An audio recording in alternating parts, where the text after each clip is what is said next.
দেখুন কত সুন্দর হয়েছে।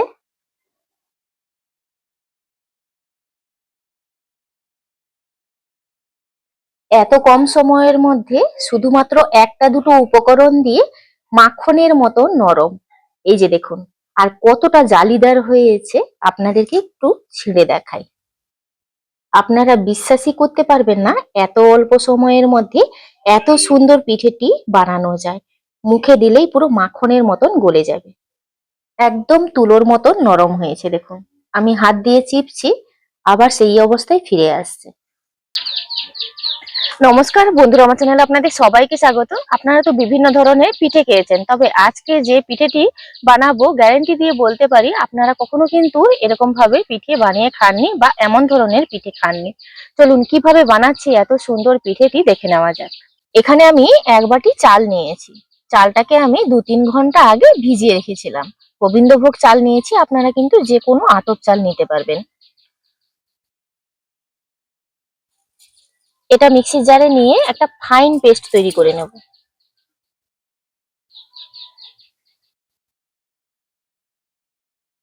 অল্প একটু জল দিয়ে পেস্ট করে নেব। এখানে মিক্সিতে দিয়ে চালটা কিন্তু একটা স্মুথ পেস্ট তৈরি করে নিয়েছি। পেস্টটাকে এরকমই স্মুথলি কিন্তু বানাতে হবে। একটা কড়াইতে আমি এক বাটি জল দিয়ে দিলাম। এক বাটি জল নিয়েছি, আর এখানে নিয়েছি 1 কাপ গুড়, নলেন গুড় নিয়েছি।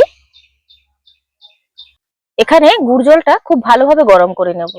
মানে এমন গরম নিতে হবে ফুটন্তও না, আবার অনেকক্ষণ আঙুলটা ডোবানোও যাচ্ছে না।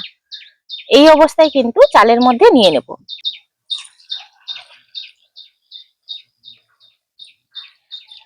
খুব ভালোভাবে মিশিয়ে নেব। এই ব্যাটারের মধ্যে আপনারা চাইলে কিন্তু এলাচের দানাও দিতে পারেন। খুব ভালোভাবে দেখুন হাতাটা দিয়ে মিশিয়ে নিচ্ছি। এবার আমি এই স্ট্রেনারের সাহায্যে এটাকে ছেঁকে নিচ্ছি।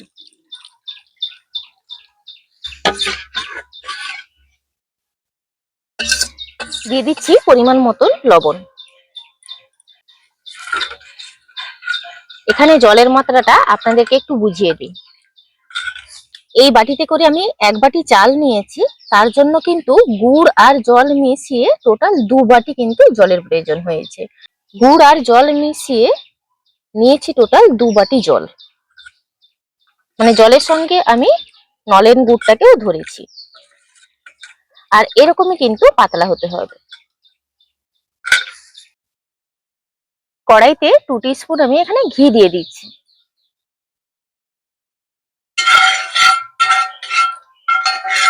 এখানে আপনারা কিন্তু পছন্দ অনুযায়ী ড্রাই ফ্রুটস দিতে পারেন, কাজু, কিশমিশ, আমন্ড। তো আমি এখানে কাজু আর কোরানো নারকেল নিয়েছি। আপনারা কিন্তু নারকেলটাকেও ছোট ছোট কুচিয়েও নিতে পারেন। তো আমি একটু বড় বড় রেখে কিন্তু কুড়িয়েছি।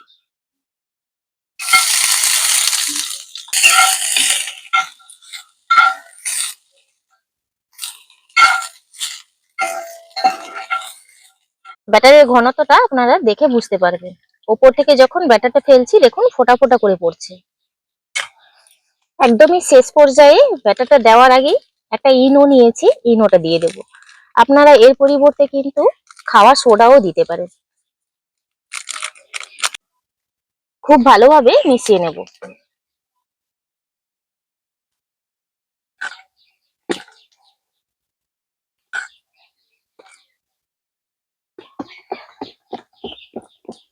এটা হলে ভয় পাওয়ার কিছু নেই, আবার একটু কিছুক্ষণ পরে কিন্তু এই বাবলস গুলো চলে যাবে। এই যে ভাসছি এর উপরেই কিন্তু ব্যাটারটা দিয়ে দেব।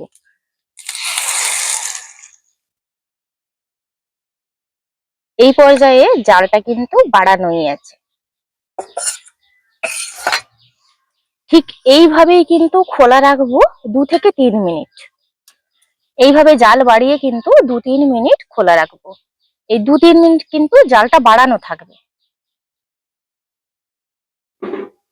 দেখুন 2-3 মিনিট বাদে এই ছিদ্রগুলো তৈরি হতে শুরু করবে। এই অবস্থায় আমি ঢাকাটা দিয়ে দেব।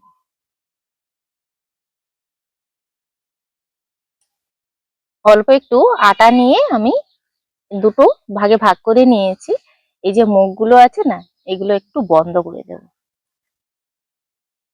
আমার এই ফ্রাইং প্যানটা দু সাইডে কিন্তু এরকম একটু ফাঁকা, এই যে দেখুন।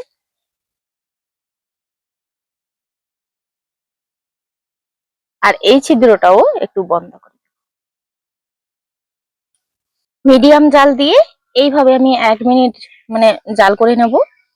এতক্ষণ আমি ডাইরেক্ট জাল দিয়েছি।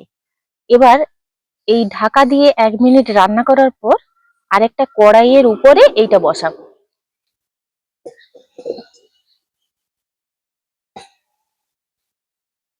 দেখুন, একটা লোহার কড়াইয়ের উপরে এই লোহার ফ্রাইং প্যানটা দিয়ে নিয়েছি।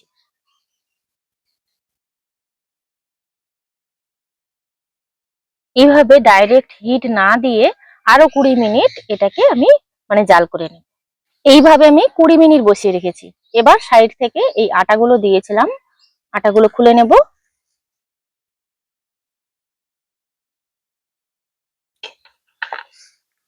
এবার একটা কাঠি দিয়ে আমি চেক করে নেব, কাঠির গায়ে লেগে যাচ্ছে না। চারদিকে এইভাবে একটু দেখে নিচ্ছি। দেখুন, কাঠির গায়ে কোনোভাবে লেগে যাচ্ছে না, তার মানে কিন্তু পিঠেটা পুরোপুরি হয়ে গেছে।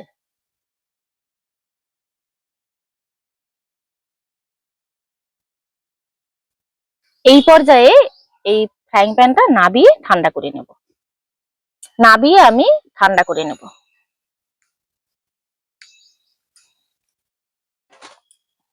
আমি এই সাইডটা কিন্তু ছুরি দিয়ে একটু ছাড়িয়ে নিয়েছি। এরকম লোহার ফ্রাইং প্যান থাকলে তো কোনো কথাই নেই। দেখুন, পেছনটা একদম হালকা একটা ব্রাউন কালার এসছে। এইভাবে তুলে নিয়েছি, একটা থালাতে নাবিয়ে নিলাম। এবার আপনাদেরকে কেটে দেখাবো। এবার এটাকে ছোট ছোট টুকরো করে কেটে নিন।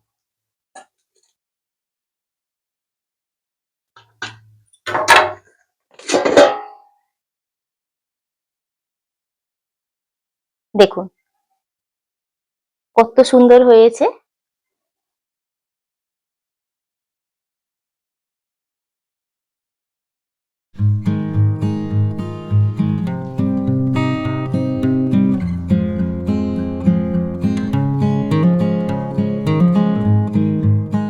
এত কম সময়ের মধ্যে শুধুমাত্র একটা দুটো উপকরণ দিয়ে মাখনের মতো নরম, এই যে দেখুন। আর কতটা জালিদার হয়েছে আপনাদেরকে একটু ছিঁড়ে দেখাই। আপনারা বিশ্বাসই করতে পারবেন না এত অল্প সময়ের মধ্যে এত সুন্দর পিঠেটি বানানো যায়। মুখে দিলেই পুরো মাখনের মতন গলে যাবে। একদম তুলোর মতন নরম হয়েছে দেখুন। আমি হাত দিয়ে চিপছি, আবার সেই অবস্থায় ফিরে আসছে।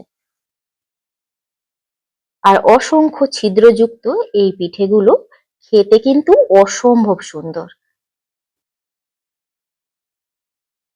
তো আপনারা দেখলেন কত সহজে কিন্তু এই পিঠেটা বানিয়ে নিলাম। আমরা সাধারণত তালের পোড়া পিঠে বা খেজুর রসের পোড়া পিঠে বানিয়ে থাকি। আজকে বানালাম খেজুর গুড়ের পোড়া পিঠে। অসম্ভব সুন্দর। এর প্রত্যেকটা কামড়ে কিন্তু আপনারা নলেন গুড়ের স্বাদ পাবেন। আজকের ভিডিওটি এখানেই শেষ করছি। দেখা হচ্ছে পরবর্তী একটা নতুন পর্বে। ভিডিওটি ভালো লাগলে প্রতিদিনের মতন লাইক, শেয়ার, কমেন্ট করতে ভুলবেন না। সবাই ভালো থাকবেন, সুস্থ থাকবেন, সাবধানে থাকবেন।